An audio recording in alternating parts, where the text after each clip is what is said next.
ಈಗಲೇ ಚಂದಾದಾರರಾಗಿ ನಿಮ್ಮ ನೆಚ್ಚಿನ ಶೋಗಳನ್ನು ನೋಡಿ. ಅಣೋ ಅಣೋ ಲೇ ಲೇ ಲೇ ಯಾಕೆ ಹಂಗೆ ಗಂಟ್ಲರ್ಕೋತಾ ಇದೆಯಾ?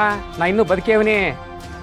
ಏಯ್, ವಯಸ್ಸಿನಾಗಿರೋರಿಗೆ ಗಂಟ್ಲು ಮೆಂಟ್ಲು ಎರಡು ಮುಖ್ಯ.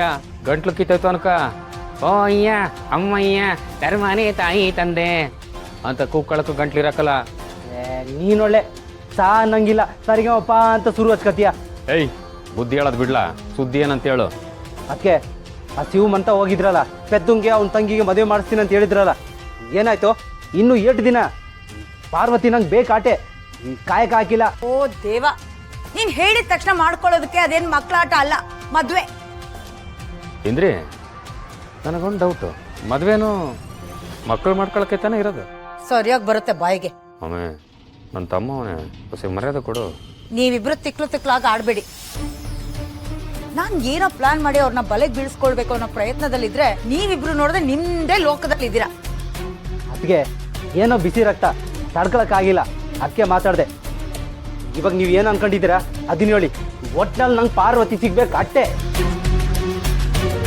ಎಷ್ಟು ಸಲ ಹೇಳ್ಬೇಕು ನಿಮ್ಗೆ, ರಾಣಿ ಜೀವನ ಇಲ್ಲಿ ಹಾಳಾದ್ರೆ ಶಿವ ಜೀವನ ಅಲ್ಲಿ ಹಾಳಾಗುತ್ತೆ. ಶಿವ ಜೀವನ ಹಾಳಾದ್ರೆ ಪಾರ್ವತಿ ನಿನ್ಗೆ ಸಿಕ್ಕೇ ಸಿಗ್ತಾಳೆ. ಅಷ್ಟು ಸಾಕು, ಮಿಕ್ಕಿದ್ ನೀವು ಏನಾನ ಮಾಡ್ಕೊಳ್ಳಿ. ಆದರೆ ಪರ್ಸುವೆ ಅವರಪ್ಪ ಅವನು ಇದೇ ಮಾತು ಹೇಳಿದ್ರು, ಶಿವು ತಂಗಿರ ಜೀವನ ಹಾಳು ಮಾಡಿದ್ರೆ ಅವನ ಜೀವನನೂ ಹಾಳಾಯ್ತದೆ ಅಂತ. ಆದರೆ ಅವನು ಅವನ ತಂಗಿ ಮದುವೆನ ಅಚ್ಚುಕಟ್ಟಾಗಿ ಮಾಡಿ ಮುಗಿಸಿದ್ನಪ್ಪ. ಕರೆಕ್ಟ್ ಅಲ್ಲ? ಇದನ್ನೇ ನಾನು ಕೇಳಬೇಕು ಅಂತಿದ್ದೆ. ಇದಕ್ಕೇನಂತೀಯ ಮೇ? ಗಂಡಸ್ರು ಏನೇ ಮಾಡಿದ್ರು ಫಲ ಸಿಗಲ್ಲ. ಎಲ್ಲರ ಮುಂದೆ ಹಿಂಗೆ ಹೇಳ್ಬಿಟ್ಟಿಯಾ? ಅಡುಗೆ ಮಾಡೋದ್ರಿಂದ ಹಿಡಿದು ತಿನ್ನೋ ಗಂಟ ಗಂಡಸರನ್ನ ಮೀರ್ಸೋರು ಯಾರೂ ಇಲ್ಲ. ಭೀಮಸೇನ ನಳಮಹಾರಾಜ ಅಡುಗೆ ಮಾಡಕ್ಕಿದ್ದ, ತಿನ್ನಕ್ಕೆ ಬಕಾಸುರ ಇದ್ದ, ಎಲ್ಲ ಗಂಡಸರಯ್ಯ.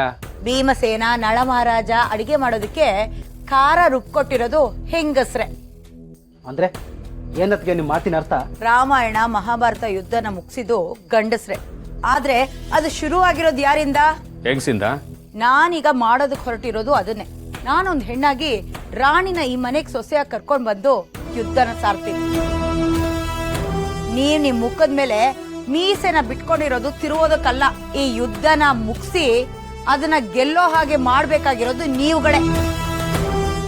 ನಾನು ಆ ಶಿವು ಅವ್ರ ಮನೆಗೆ ಎಷ್ಟು ಹತ್ರ ಆಗ್ತೀನಿ ಅಂದ್ರೆ, ಆ ರಾಣಿನ ನಮ್ಮ ಮನೆಗೆ ಸೊಸೆಯಾಗಿ ಬಾ ಅಂತ ಕರೆಯೋಕ್ಕಿಂತ ಮುಂಚೆನೆ ನಾನ್ ಇವ್ರ ಮನೆಗೆ ಸೊಸೆಯಾಗಿ ಹೋದ್ರೆ ಚೆನ್ನಾಗಿರುತ್ತಲ್ವಾ ಅಂತ ಅವಳಿಗೆ ಅನ್ಸ್ಬೇಕು, ಅಷ್ಟು ಹತ್ರ ಆಗ್ತೀನಿ. ಆಹಾ, ಇದ್ದ ಕಣಮ್ಮಿ ಮಾತು ಅಂದ್ರೆ. ಇಂದ್ರಿ, ನೀನು ಕೈ ಹಾಕಿದ ಮೇಲೆ ಹುಣ್ಮೆ ಚಂದ್ರಂಗೂ ಅಮಾಸೆನೆಯ. ಅದಕ್ಕೆ ಜಯ ನಿಂಗೆ, ಪಾರ್ವತಿ ನಂಗೆ. ಬರೋ ಆಸ್ತಿ ಎಲ್ಲ ನಮಗೆ.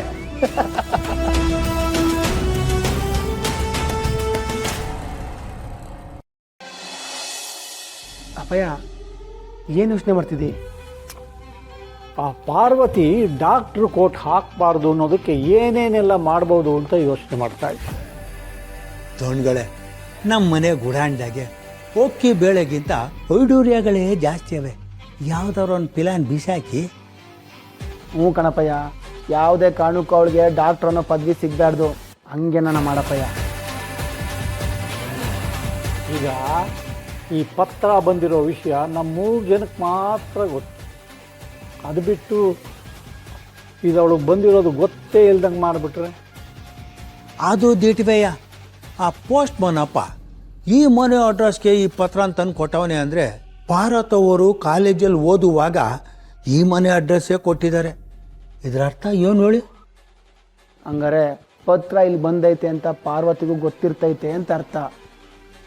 ಹಂಗಿದ್ರೆ ಈ ಲೈಸೆನ್ಸು ನಮಗೆ ಬಂದೇ ಇಲ್ಲ ಅನ್ನೋ ಹಾಗೆ ಮಾಡ್ಬೇಕು. ಮಾಡ್ಬಿಡ್ಬೋದು ದಣ್ಗಳೇ, ಆದರೆ ಈ ಮನೆ ಗೋಡೆ ಕಿಟಕಿಗೆ ಮಾತ್ರ ಅಲ್ಲ, ಕಂಬಕ್ಕೂ ಕಿವಿ ಐತಲ್ಲ, ಯಾವಾರ ಹೋಗಿ ಹೇಳ್ಬಿಟ್ರೆ ಭಯ ಅಷ್ಟೇಯ. ಹಂಗಾದರೆ ಈಗ ಇರೋದು ಒಂದೇ ದಾರಿ. ಯಾವ ದಾರಿ ದಣಿಗಳೇ?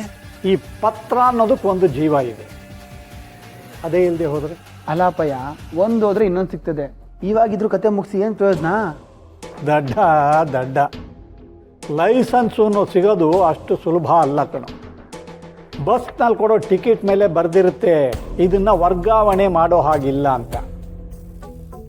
ಆ ₹5 ಟಿಕೆಟ್ಗೆ ಅಷ್ಟೊಂದು ನಿಯಮ ಇದೆ ಅಂದಮೇಲೆ ಈ ಡಾಕ್ಟರ್ಗಿರಿ ಸರ್ಟಿಫಿಕೇಟ್ಗೆ ಇನ್ನೆಷ್ಟು ನಿಯಮ ಇರಬಹುದು? ಇದು ಸಿಗೋದು ಅಷ್ಟು ಸುಲಭ ಅಲ್ಲ. ಇದನ್ನ ಮತ್ತೆ ಪಡಿಬೇಕು ಅಂದ್ರೆ ಮತ್ತೆ ಡಾಕ್ಟ್ರು ಓದೋಷ್ಟೇ ಕಷ್ಟ. ಎಷ್ಟೋ ಸಾರ್ತಿ ವರ್ಷಗಳೇ ಹಿಡ್ದೋಗುತ್ತೆ ಗೊತ್ತಾ? ಒಂದು ಮ್ಯಾಕೆ ಈ ಲೈಸೆನ್ಸ್ಗೆ ಎಳ್ಳು ನೀರು ಬಿಟ್ಬಿಟ್ರೆ ಭಾರತ್ ಅವರು ಇನ್ನೊಂದ್ಕಿಂತ ಲೈಸೆನ್ಸ್ ತಗೊಳಕ್ಕೆ ಅರ್ಸಾಸ ಪಡ್ಬೇಕು ಅಂತೀರಾ? ಲೇ ಚಿತ್ರಿ, ಅಪ್ಪ ಹೇಳಿಲ್ವೇನ್ಲ ವರ್ಷಗಳಾಯ್ತದೆ ಅಂತ. ಅಪ್ಪಯ್ಯ, ಹಂಗಾರೆ ಇದಕ್ಕೆ ಒಂದು ಗತಿ ಕಾಣಿಸ್ಬಿಡಪ್ಪಯ್ಯ. ಊಟ ಸಿಗೋದು ಮುಖದ ಪುಣ್ಯ, ಸೀರೆ ಸಿಗೋದು ಉಡೋರು ಪುಣ್ಯ. ಪಾರ್ವತಿ ಡಾಕ್ಟ್ರು ಓದಿದ್ರು ಲೈಸೆನ್ಸ್ ಸಿಗದೇ ಇರೋದು ಅವಳು ಪುಣ್ಯ.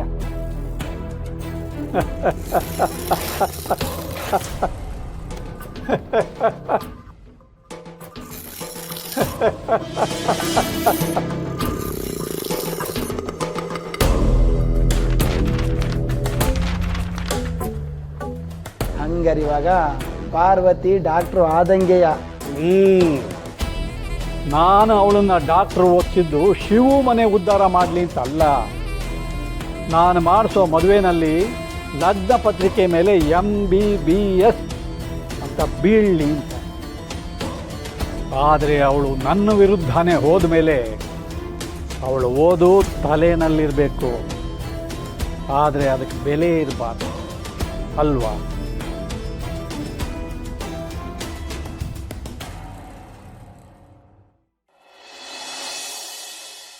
ಮಾವ, ಗೋಡೆ ಮೇಡಂಗೆ ಮಾತ್ರೆ ಇಂಜೆಕ್ಷನ್ ಎಲ್ಲ ಕೊಟ್ಟಾಯ್ತು, ಇವಾಗ ಮಲ್ಕೊಂಡಿದ್ದಾರೆ. ಏನ್ ಮಾಡ್ತಿದ್ಯಾ ಮಾವ ನೀನು? ಯಾಕೆ ಏನಾಯ್ತು ಪಾರು? ಏನೇನಾಗ್ಬೇಕು? ಗಂಡನ ಕೈಲಿ ಈ ತರ ಎಲ್ಲ ಕೆಲಸ ಮಾಡ್ಸಂಗಿಲ್ಲ, ತಪ್ಪು. ಅದ್ರಾಗ ಏನೈತಿ ಪಾರು? ನಮ್ ಕೆಲ್ಸ ನಾವ್ ಮಾಡೋದ್ರಲ್ಲಿ ತೆಪ್ಪೇನೈತಿ ಅಂತ ಹೇಳು. ಅದು ಅಲ್ದೆ ನೀನ್ ಡಾಕ್ಟರ್ ಓದೋಳು ಪಾರು, ನೀನ್ ಅಂಗಡಿಗೆ ಬಂದು ಪಟ್ನ ಕಟ್ತೀನಿ ಅಂತೀಯ, ಇಲ್ಲಿಗೆ ಬಂದು ಈ ಕೆಲ್ಸ ಎಲ್ಲ ಮಾಡ್ತೀನಿ ಅಂತೀಯ. ನಿನ್ಗೆ ಹೆಂಗ್ ಹೇಳೋಣ? ಹೆಂಗೋ ಹೇಳ್ಬೇಡ. ಮೊದ್ಲದೇನೋ ಕೆಲ್ಸ ಬಾಕಿ ಇತ್ತಲ್ಲ, ಅದನ್ನ ಮಾಡು. ಯಾವ ಕೆಲ್ಸ ಪಾರು? ಓಹೋ, ದೊರೆಗೆ ಏನೇನು ಅಂತ ನೆನ್ಸಕ್ಕೆ ಒಬ್ರು ಇರ್ಬೇಕೇನೋ ಅಲ್ವಾ? ಅದೇ ಮಾವ, ಅಂಗಡಿ ಹತ್ರ ಏನೋ ಹೇಳಿದ್ದೆ ತಾನೇ ನೀನು, ಮನೆಗೆ ಹೋದ್ಮೇಲೆ ಮುದ್ದು ಮಾಡ್ತೀನಿ ಅಂತ. ಈಗ ಅಂಗಡಿ ಕೆಲಸ ಎಲ್ಲ ಮುಗೀತು, ಮನೆ ಕೆಲಸನೂ ಎಲ್ಲ ಮುಗೀತು, ಈಗ ಬಂದು ನಂಗೆ ಮುದ್ದು ಮಾಡು. ಮುದ್ದೆ ಉಂಡವನ್ಗೆ ಮುದ್ದು ಮಾಡಕ್ ಬರಕಿಲ್ಲ ಮ್ಯಾವ್. ಹಿಂಗ್ ಪೆದ್ದಂಗೆ ಹಾಡಿದ್ರೆ ಬಿಟ್ಬಿಡ್ತೀನಿ ಅಂದ್ಕೊಂಡಿದ್ಯಾ? ಬೇಡಲ್ಲ, ಮುದ್ದು ಮಾಡ್ಲೇಬೇಕು. ಇಲ್ಲ ಅಂದ್ರೆ ಗೊತ್ತಲ್ಲ, ಇಲ್ಲೇ ನೆಲದ ಮೇಲೆ ಬಿದ್ದು ಒದ್ದಾಡಿ ಗಲಾಟೆ ಮಾಡ್ಬಿಡ್ತೀನಿ. ಬೇಡ ಬೇಡ ಬೇಡ, ಮುದ್ದು ಮಾಡ್ತೀನಿ. ಆದ್ರೆ ನಂಗೆ ಈ ಚಿಕ್ಕ ಮಕ್ಕಳೆಲ್ಲ ಮುದ್ದು ಮಾಡಿ ಗೊತ್ತು, ಆದ್ರೆ ಈ ಲೇಡೀಸ್ರನ್ನ ಮುದ್ದು ಮಾಡಿ ಗೊತ್ತಿಲ್ಲ ಪಾರು ನಂಗೆ. ಏನಂತ ಲೇಡೀಸ್ರ? ನೋಡು, ಇನ್ನೊಂದ್ಸಲ ನಿನ್ ಬಾಯಲ್ಲಿ ಲೇಡೀಸ್ರು ಅಂತ ಬಂತು, ಸರಿ ಇರೋದಿಲ್ಲ.